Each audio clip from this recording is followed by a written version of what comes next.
La NBA es uno de los mayores espectáculos deportivos del mundo gracias a sus narrativas. Nos encanta ver cómo el equipo en el que nadie confía se carga a todos los favoritos, o como un jugador en el que nadie confía se convierte en una estrella de la liga. Nos encantan las historias de superación, y de eso precisamente vamos a hablar hoy, de aquellos jugadores que fueron ignorados por todas las franquicias en la noche del draft y terminaron callando bocas. Enseguida vamos con ello, pero antes déjame recordarte que 3 de cada 4 espectadores no están suscritos, así que si te gusta lo que hacemos, puedes apoyarnos suscribiéndote y de camino no te olvides de dejar el like. En primer lugar, quiero decir que el vídeo de hoy sí que se va a regir por normas básicas. Tan solo vamos a hablar de aquellos jugadores undrafted, es decir, que no fueron seleccionados en el draft, que terminaron recibiendo la llamada para participar en el All-Star Game.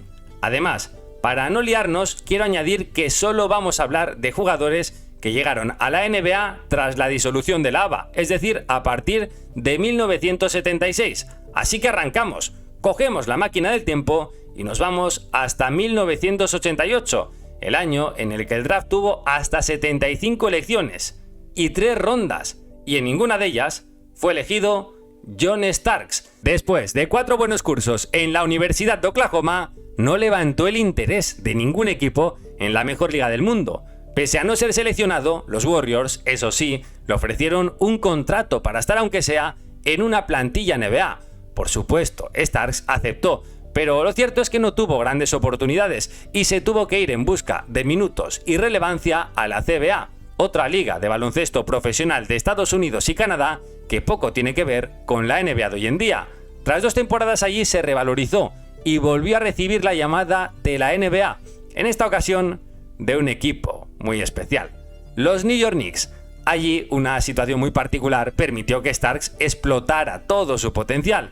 En su primera temporada, de hecho, ojo con esto, se lesionó en un entrenamiento sin tener nada garantizado al intentar hacer un mate sobre Patrick Ewing, una circunstancia que podría haber sido fatal, pero no fue tan negativa como parece, ya que al estar lesionado, los Knicks no podían despedirlo hasta diciembre. En ese lapso de tiempo entre su lesión y su recuperación, también tuvo que pasar por la enfermería el escolta Gerald Wilkins. Al quedarse huérfanos en la posición de escolta, los Knicks tuvieron que mantener a Starks, que tenía que tomar un paso al frente. Y vaya que sí lo hizo. Desde entonces, sus números fueron increciendo hasta convertirse en una referencia ofensiva de los Knicks.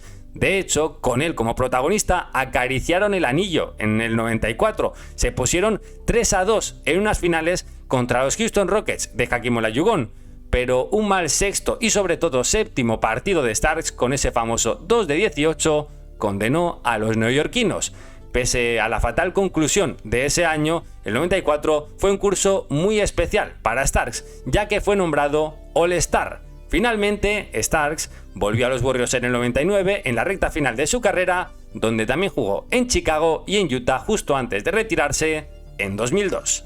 Vamos con el siguiente, avanzamos ahora hasta 1996, con uno de los drafts más polémicos de la historia, en el que Kobe Bryant cayó hasta la 13ª elección, o Steve Nash hasta la 16ª, pero el que no fue elegido en ninguno de esos picks fue Ben Wallace, que tras su mala experiencia en esa noche se marchó a Italia a probar suerte con el Viola Reggio de Calabria, un equipo en el que realizaría algunos entrenamientos y con el que incluso llegó a debutar. Sin embargo, al tiempo sería descartado y en su lugar entraría un tal Mike Brown.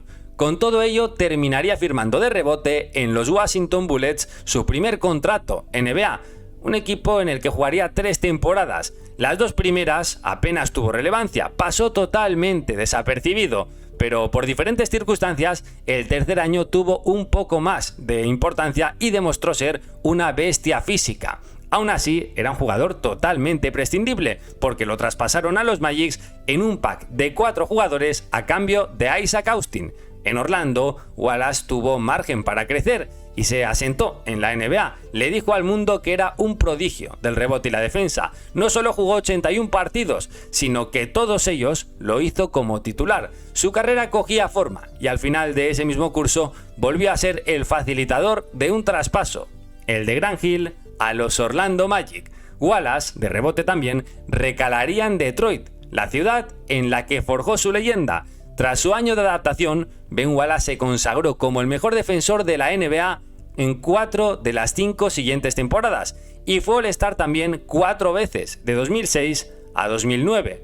Para más Inri, en 2002 fue el líder en rebotes y tapones de toda la NBA.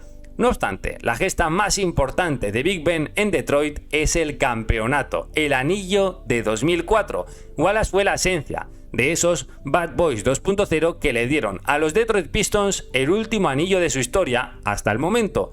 Su declive llegó al salir de Michigan, movido a los Bulls primero y luego a los Cavs. Más tarde regresaría en 2009 a los Pistons para terminar su carrera allí, en su casa.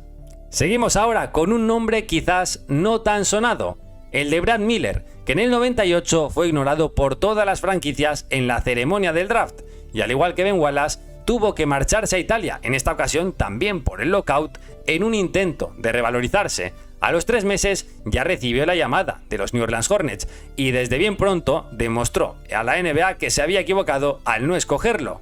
En su año y medio en Luisiana fue un pivot suplente bastante interesante, diferente. Sus minutos no pasaron desapercibidos y no dejaron de ir en aumento. Después de precisamente ese año y medio, terminó contrato y decidió que lo mejor para su carrera era marcharse a los Chicago Bulls post-Jordan. Allí tuvo muchas más oportunidades. Se convirtió en un fijo como titular y su juego de espaldas lo convirtió también en un center diferente y diferencial. Todo un dominador del poste bajo. Sin embargo, no era un intocable y los Bulls lo movieron a los Pacers en un traspaso que incluyó hasta 7 jugadores. En Indiana terminó de explotar con mucho más balón. Demostró que podía ser una de las caras de la franquicia, lo que hizo que en 2003 recibiese la invitación al All-Star Game. En ese All-Star también coincidió precisamente con el anterior protagonista de este vídeo, Ben Wallace. Al final de esa misma temporada terminó contrato y se fue vía Sign and Trade a los Sacramento Kings,